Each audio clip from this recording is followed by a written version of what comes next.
시청자 여러분 안녕하십니까? 한 주간의 한인사회 주요 소식을 전해드리는 KBN 뉴스 주간 브리핑입니다. 하버드대 공부벌레들이라는 영화가 있었습니다. 하버드 법학대학원을 배경으로 학생들의 도전과 좌절을 다룬 내용이었는데요. 자녀의 일이라면 걱정 또 걱정하는 것이 부모의 마음입니다. 이번 하버드대 폭발물 설치 거짓 소동을 보면서 부모님들의 기대, 그들의 좌절을 생각해봤습니다. 공부 잘하는 학생, 교우관계, 성적, 성격 어느 하나 나무랄 것이 없는 듯 보이는 이 학생의 문제는 무엇이었을까 생각해 봅니다. 지난 16일 하버드대 폭발물 설치 소동이 한인 학생의 거짓 신고 때문인 것으로 밝혀졌습니다. 김 씨는 기말고사를 치르기 싫다는 단순한 이유로 학교 안에 폭발물이 숨겨져 있다는 이메일을 보낸 것으로 밝혀져 충격을 주고 있습니다. 금홍기 기자입니다. 연방수사국은 어제 하버드대 폭발물 소동의 범인으로 이 대학 2학년에 재학 중인 20살 한인 김모 씨를 검거했다고 밝혔습니다. 김 씨는 지난 16일 오전 8시 30분 학교와 경찰, 학보사, 그리고 교직원 2명에게 4개의 건물 중 2개의 폭발물이 설치돼 있다. 정확하게 맞춰라. 빨리 움직이지 않으면 곧 폭발할 것이라는 내용의 이메일을 보낸 혐의를 받고 있습니다. 경찰은 김 씨의 범행 이유를 당일 예정된 시험을 피하기 위해서였다고 밝혔습니다. 범행 당일 김 씨는 시험이 예정돼 있었지만 이메일을 받은 대학이 교내 소개령을 내려 시험은 자동 연기됐습니다. 서울 출신인 김 씨는 워싱턴에서 고등학교를 졸업하고 지난해 대학에 입학해 심리학을 전공하고 있는 것으로 알려졌습니다. 폭발물 허위 신고 혐의로 기소된 김 씨는 유죄가 인정되면 최장 5년의 실형과 3년의 보호관찰을 받게 되고 25만 달러의 벌금도 내게 됩니다. KBN 뉴스 금홍기입니다. 시험을 피하려고 저지른 일이었다는 사실이 더 충격적인데요. 유죄가 인정되면 최고 5년의 실형에 3년 보호관찰, 25만 달러 벌금을 내야 합니다. 본인이 깊이 후회하고 있다고는 하지만 뒤늦은 후회는 사안의 심각함을 해결할 수 없습니다. 한인 학생 김엘도 씨는 일단 보석금 10만 달러를 내고 풀려났습니다. 다음 소식입니다. 세상에 이런 일이 100만 달러가 날아가 버렸습니다. 드디어 메가밀리언 1등 당첨자가 2명 나오면서 복권을 판매한 업소도 관심을 받았는데요. 이 중 한 곳인 한인업소가 주법에 따라 100만 달러 상금을 받지 못하게 됐습니다. 지난 17일 6억 3,500만 달러 메가밀리언 잭팟이 2명에게 행운을 가져다 주었습니다. 복권은 조지아 애틀랜타와 캘리포니아 샌호세에서 각각 팔렸습니다. 특히 애틀랜타에서는 한인 여성 58세 이영수 씨가 운영하는 업소여서 관심이 집중됐습니다. 하지만 티켓 판매소 주인인 이영수 씨는 당초 알려진 것과 달리 상금 100만 달러를 받지 못하게 됐습니다. 캘리포니아의 경우 잭팟 상금의 0.5%인 최대 100만 달러를 판매업소에 보너스로 지급하는 규정이 있지만 조지아주에서는 이 같은 규정이 없기 때문입니다. 조지아주법은 복권 판매업소는 판매 금액의 6%가량의 수수료 외에 어떤 돈도 받을 수 없다고 규정하고 있습니다. 이에 대해 이 씨는 상금을 받는지 못 받는지에 대해 공식적인 통보를 받지 못했다고 말한 뒤 우리 가게에서 1등 티켓이 팔렸다는 것이 크게 알려져 별도의 상금을 받지 못하게 되더라도 상관없다고 방송에서 밝혔습니다. 지난 15일 밤 뉴저지 에섹스 카운티의 쇼틸 몰에서 총격 사건이 발생했습니다. 피해자는 현장에서 사망했으며 경찰은 용의자들의 행방을 쫓고 있습니다. 주성훈 기자가 보도합니다. 사건은 쇼핑몰이 거의 문을 닫을 시간인 저녁 9시쯤 일어났습니다. 목격자들에 따르면 피해 부부가 쇼핑몰에 주차돼 있는 자신들의 차량에 탑승하려는 순간 2명의 용의자가 다가와 총격을 가하고 차량을 강탈해 도주했습니다. 이 총격으로 올해 30살의 더스틴 프레드랜드가 현장에서 즉사했습니다. 옆에 동승해 있던 아내는 부상 없이 탈출했습니다. 경찰은 프레드랜드가 머리에 총을 맞았고 인근 병원으로 이송했으나 숨졌다고 밝혔습니다. 용의자들은 총격 이후 차를 강탈해 도주했으며 차량은 오늘 오전 뉴저지 뉴악의 주택가에서 발견됐습니다. 용의자들은 차를 강탈하기 위해 피해자에게 접근했다고 알려져 있으며 총격을 가한 이유나 차량을 버리고 달아난 이유 등 세부적인 내용은 아직 밝혀지지 않고 있습니다. 경찰은 용의자들에게 현상금 10만 달러를 내걸었으며 이들의 행방을 쫓고 있습니다. 숨진 더스틴 프레드랜드는 뉴저지 호보큰에서 변호사로 활동하고 있으며 연말 쇼핑 시즌을 맞아 아내와 함께 쇼핑에 나섰다가 변을 당했습니다. 한편 사고가 난 뉴저지 쇼틸몰은 한인들도 많이 찾는 동부의 대표적 고급 쇼핑몰 중 한 곳으로 지난달에도 한인들이 많이 찾는 파라무스 가든스테이몰에서 총격 사건이 나는 등 잇따른 쇼핑몰 총격 사건으로 연말 쇼핑 시즌을 맞아 한인들의 각별한 주의가 요구됩니다. KBN 뉴스 주성은입니다. 특히 연말이어서 쇼핑을 할 일들이 많이 늘어나는데요. 쇼핑몰 총격이 잇따라 발생함에 따라 불안하기만 합니다. 네, 다음은 피터 로스캄 일리노이 6선거구 공화당 연방 하원 의원이 한인사회를 방문했습니다. 한국인 전용 전문직 취업비자 법안을 발의하기도 한 로스캄 의원은 한인사회와의 지속적인 협력을 약속했습니다. 계속해서 주성훈 기자입니다. This is a community that is especially close to me as the son of a Korean War veteran. My father fought as a young company commander. 자신의 아버지가 6.25 참전 용사라며 한국과의 각별한 인연을 소개하는 피터 로스캄 공화당 연방 하원 의원. 현재 로스캄 의원은 하원 공화당 원내 수석 부총무를 맡고 있으며 연방 하원 공화당 내 서열 4위로 강력한 영향력을 발휘하고 있습니다. 특히 지난 4월 연간 15,000개의 한국인 전용 전문직 취업비자 E4를 발급하자는 내용의 법안을 발의시키고 연방의회 내 코리아 코커스의 공동의장직을 맡고 있는 등 대표적 지한파 의원으로 불리고 있습니다. E4 비자는 미국과 자유무역협정을 체결한 국가에 배정되는 전문직 취업 비자로 아직 한국은 체결되지 않고 있습니다. 이에 로스캄 의원은 한미 양국의 동맹 파트너십을 거듭 강조하며 법안에 조속한 처리를 약속했습니다.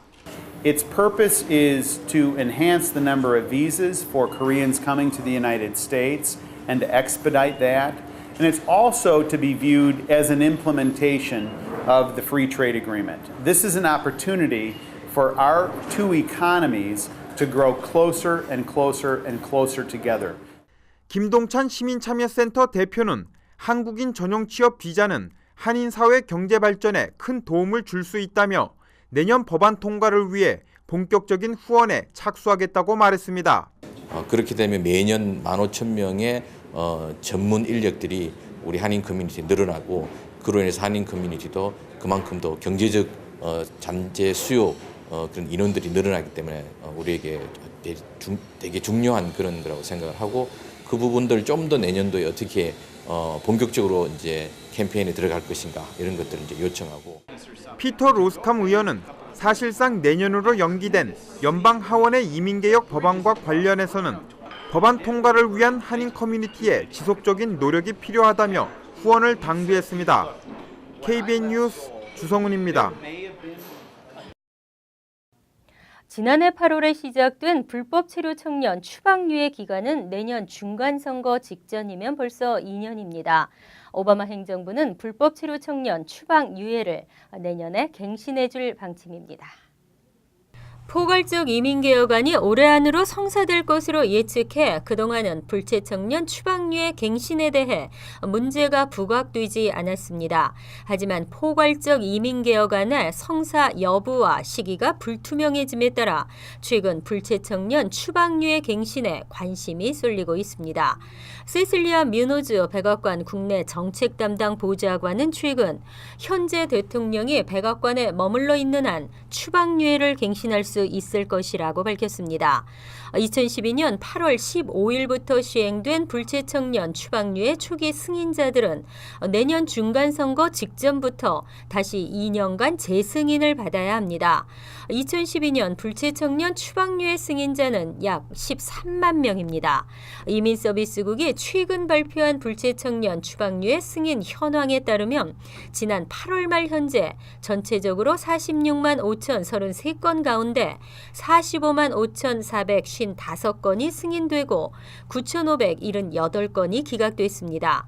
한국 출신자는 접수가 시작된 지난 8월 15일부터 1년 남짓 동안 7,504명이 신청해 6,760명이 승인을 받은 것으로 나타났습니다. 대형 유통업체 타깃의 고객 정보가 유출된 것으로 밝혀졌습니다.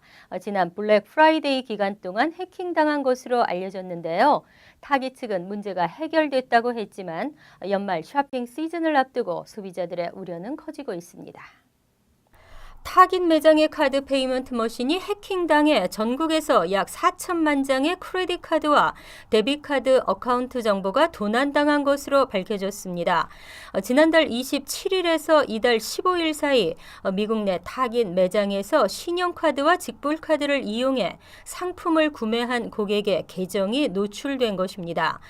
도둑맞은 정보에는 고객 이름과 신용카드 또는 직불카드의 번호, 만기일, 카드 뒷면 세 자리 숫자, 보안 코드 등이 포함되어 있습니다.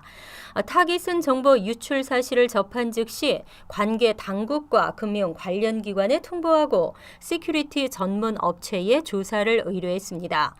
타깃은 아직 어떻게 고객 지불 정보를 도둑맞게 됐는지에 대해 정확하게 밝히지 못했습니다. 하지만 문제가 해결돼 카드 소지자들은 타깃 매장에서 종전과 같이 쇼핑할 수 있다고 말했습니다. 유학생들의 입학 허가서인 I-20를 발급하는 어학원이나 학교를 대상으로 한 연방정부의 인가 기한이 지난 13일로 끝났습니다.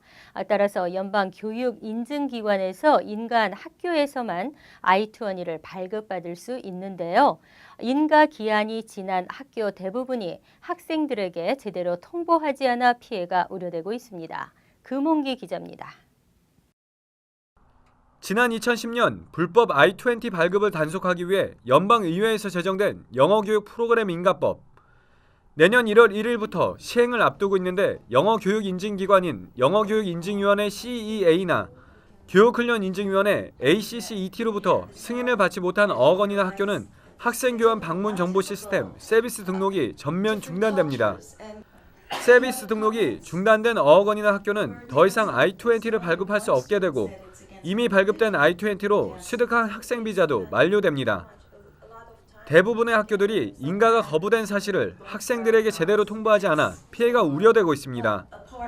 학생들이 불이익을 당하지 않기 위해서는 CEA나 ACCET 웹사이트를 통해 인가받은 학교인지 확인하고 등록해야 합니다. 어크레스를 줄 수 있는 에이전시에 일단은 클릭을 하셔서 문의를 하셔서 그 자기 본인이 다니는 학교가 어프로브 받았는지 아니면 그렇지 않은지를 확인한 후에 봄학기 등록을 수강하는 게 옳다고 생각합니다. 한편 CEA와 ACCET로부터 새로 인가를 받은 어학원이나 학교들은 학생 관리 규정이 엄격하게 바뀌는 만큼 교직원의 교육도 강화하고 있습니다. 이번에 뉴욕과 뉴저지 4군데 캠퍼스 모두 인가를 받은 리즈마 ESL, 랭귀지 스쿨 등 여러 학교에서는 교직원들을 대상으로 새롭게 바뀌는 법안의 이해를 돕고 학생들에게 불이익이 가지 않도록 워크숍을 개최하고 있습니다. 이제 이 CEA에서 리퀘어하는 그 스튜던트 어치브먼트라든지 이런 것이 지난번에 저희들이 운영했던 것보다는 훨씬 더 까다롭고 또 아주 구체화돼 있어요. 그래서 1월 달부터 우리가 새 학기를 준비하기 전에 우리 패컬티들이 모여서 그 CEA 규정에 맞춰서 저희들이 클래스 커리큘럼을 짜기 위해서 오늘 이 자리에 세미나를 개최하게 됐습니다. 새롭게 시행되는 법안에는 학원의 인증과 인가 사실을 확인 절차를 학생들의 책임으로 명시하고 있어 인가 유무를 꼼꼼히 살펴 이로 인한 피해가 없어야겠습니다. KBN 뉴스 금홍기입니다. 휴대전화의 통신 회사를 바꾸고 싶어도 여러 가지 번거로운 점을 감안해 계속 사용했었는데요. 앞으로는 통신 회사를 옮겨도 기존에 쓰던 휴대전화를 계속 사용할 수 있게 됐습니다. 연방통신위원회와 버라이즌, AT&T, 스프린트 등 5대 통신사들이 언락 프로그램을 통해 통신사를 바꿔도 기존 휴대폰을 계속 사용할 수 있도록 했습니다. 이때 소비자들은 통신사에 언락을 요청해야 하며 통신사는 늦어도 이틀 안에 언락 가능 여부를 통지해야 합니다. 언락은 통신사가 자사 플랜을 사용할 때만 통화가 가능하도록 휴대전화 내부에 걸어놓은 잠금장치 프로그램을 해제하는 것입니다.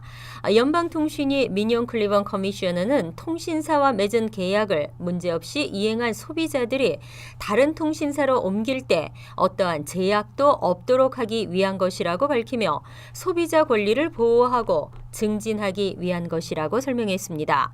이번 조치로 소비자는 최초 통신사와 계약이 끝나면 언제든지 언락을 요구할 수 있으며 통신사는 소비자에게 언제부터 신청 자격이 주어지는지 사전에 통지해야 합니다. 하지만 언락된 휴대전화는 음성통화에는 문제가 없지만 데이터 이용에는 차질을 빚을 수도 있는 것으로 알려졌습니다.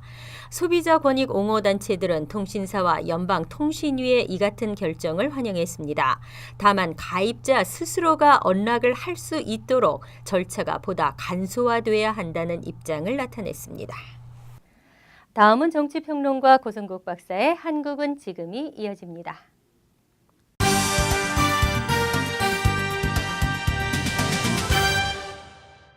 여러분 안녕하십니까?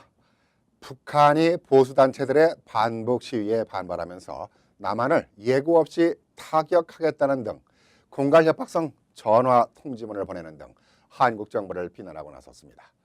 북한은 지난달 연평도 포격전 3주년을 맞았을 때도 북한 영해에 포탄이 한 발이라도 떨어지면 남한이 불바다가 될 것이라는 등 협박성 전통문을 보내오기도 했습니다. 한국 정부 당국은 북한이 장성택 처형 사태 이후 내부 불만에 쌓여가고 있는 점을 감안할 때 도발을 벌일 가능성이 있다고 보고 북한 동향에 예의주시하고 있습니다. 장성택 측근들의 중국 망명설 얘기도 돌고 있는데요.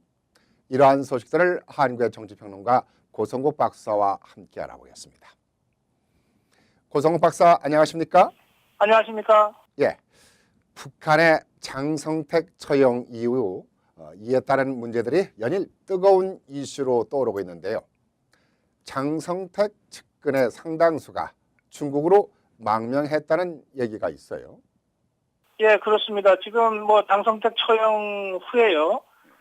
장성택을 따르던 사람들에 대한 대대적인 숙청 사업이 진행될 것 같다 이런 그 분석이 있었는데 실제로 좀 그런 그 상황인 것 같습니다. 아직 확인되지는 않았습니다만 누구인지 지난번 두 사람의 측근이 먼저 사형되고 나서 장성택이 처형당하지 않았습니까? 네. 그 후에 한 5명 정도의 이 장성택 측근들이 그 추가로 사형됐다는 소식이 들어오고 있습니다. 네. 이제 이렇게 되면 사실 장성택 사람들이라고 한다면 상당한 고위직에 있는 사람들이니까 이 정도 사정은 다 알 거라고 보고요. 네. 그래서 김정은이 장성택 처형 후에 자기들도 손을 볼 거라고 하는 생각들은 상식적으로 할 수 있지 않겠습니까? 그런 생각을 하는 사람들 중에 그냥 앉아서 죽느니 차라리 망명을 하겠다. 이런 사람들이 분명히 나올 만하고요.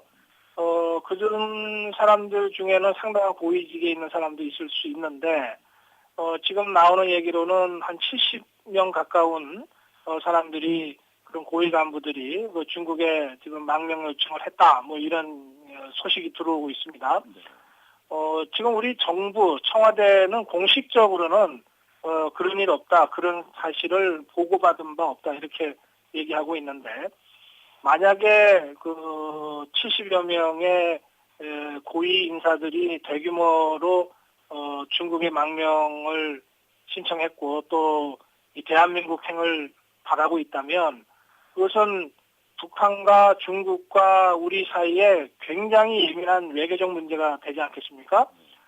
그러니까 우리 정부로서는 알아도 안다고 할 수 없고 그런 사실이 있어도 있다고 할 수 없는 그런 입장이겠죠. 그래서 청와대의 공식적인 부인에도 불구하고 여러 가지 추측들이 나오고 있는 겁니다.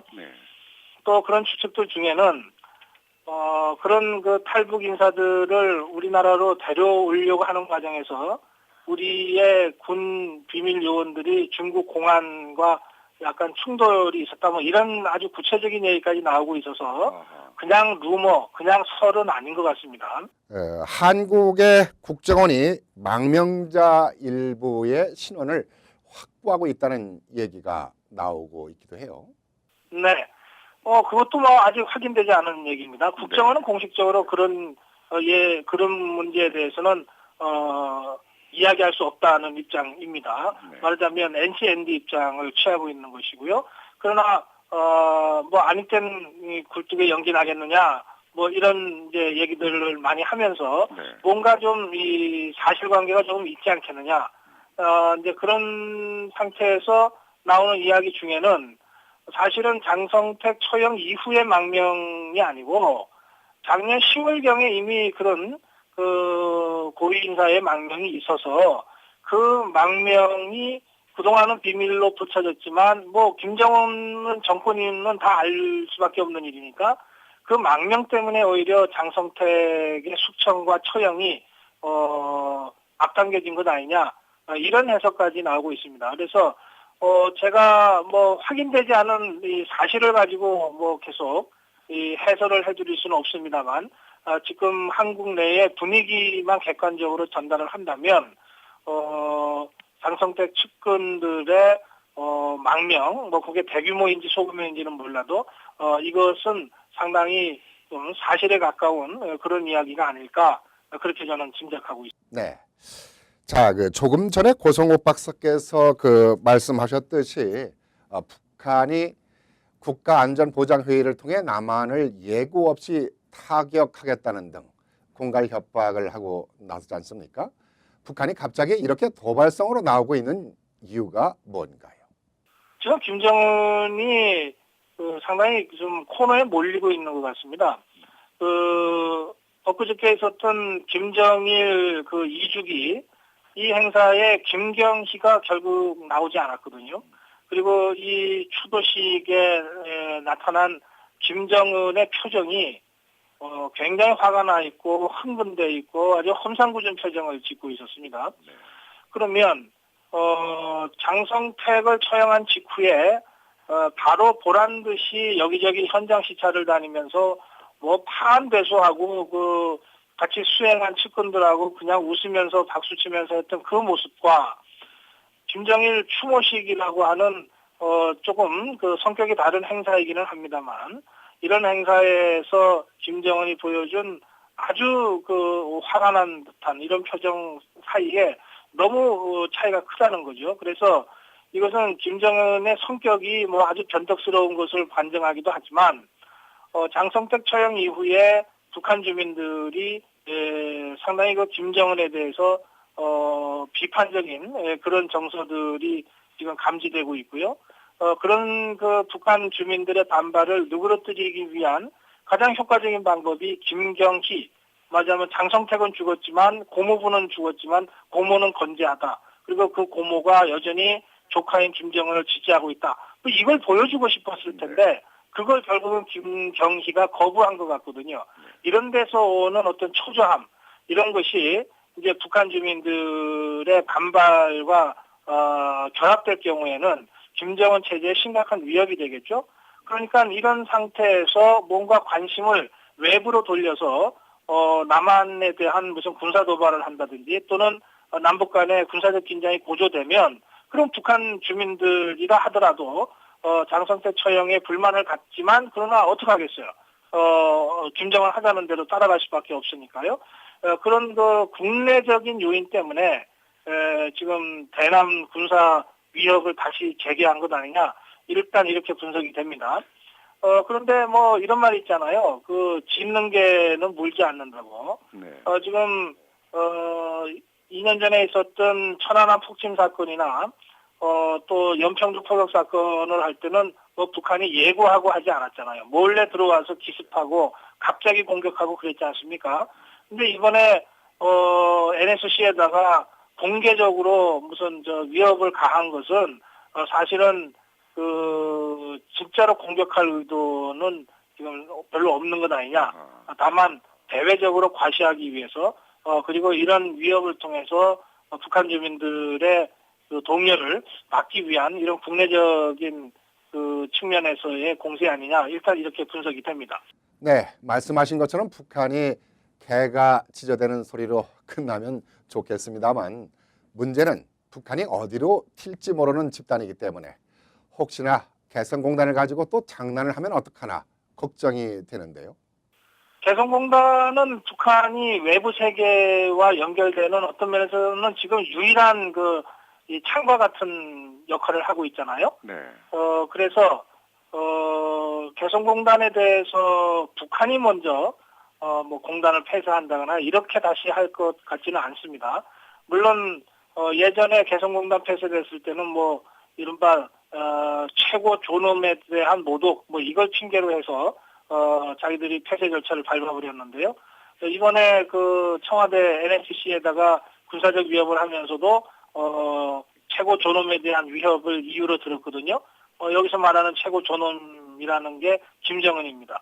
네. 그리고 이 최고 존엄에 대한 모독이라고 부르는 것은 뭐냐면 김정일이 죽었던 날, 추도식 하는 날 서울에서 몇몇 보수적 시민단체가 김일성, 김정일, 김정은 3대 세습 체제를 비판하면서 화형식을 가진 것을 말하는 것이거든요. 그러니까 북한 체제의 특성상 이런 사건도 핑계를 잡아서 개성공단 근로자들을 철수시킨다든지 하는 짓을 절대 못할 것이다 이렇게 단언할 수는 없습니다만 그러나 지금 상태에서 북한이 선제적으로 먼저 개성공단을 다시 문을 닫는다. 이것은 그렇게 있을 가능성이 별로 없고요. 오히려 2, 3월에 있을 군사적 도발에 대해서 만약에 북한이 도발을 했다면 이제 우리 정부는 그냥 보고 있지 않고 원점 타격하고 이 즉시 현장에서 먼저 행동한 다음에 나중에 보고하라 이런 정도로까지 돼 있잖아요. 이렇게 해서 군사적 긴장과 충돌이 확산되면 그 여파로 개성공단이 다시 닫힐 수는 있겠습니다만 지금 개성공단이 먼저 문제가 될 가능성은 남북한의 여러 가지 사정을 감안하더라도 그렇게 가능성은 높지 않습니다. 네, 고성욱 박사 오늘 말씀 감사합니다. 네, 고맙습니다. 한국의 정치평론가 고성욱 박사와 북한의 동향에 대해서 함께 알아봤습니다.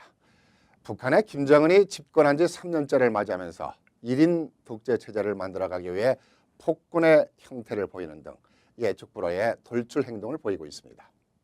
자신의 후견인이었던 장성택을 국가전복 음모 혐의로 세워 처형하면서 당, 정, 군의 인사 물갈이를 대폭 단행하는 모습을 보이고 있기도 합니다.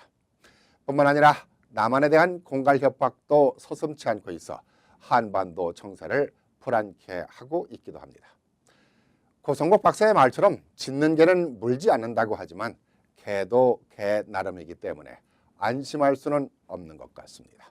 감사합니다.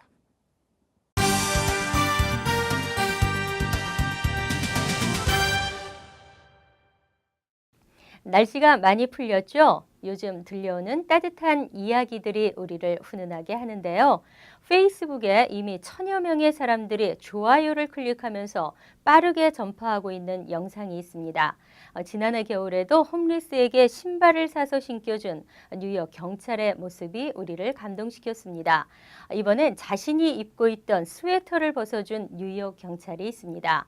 또 지난 17일에는 시각장애인 주인이 지하철 선로에 떨어지자 안내견이 주인을 구하기 위해 선로에 뛰어든 사건이 일어났습니다. 안내견 덕분에 시각장애인은 목숨을 구했습니다. 지하철 사고 소식 때마다 냉정한 사람들이 도마에 오르곤 했는데요. 안내견의 충직성이 이 겨울 우리를 따뜻하게 하네요. KBN 뉴스 주간 브리핑 여기서 마칩니다. 시청해 주신 여러분 고맙습니다.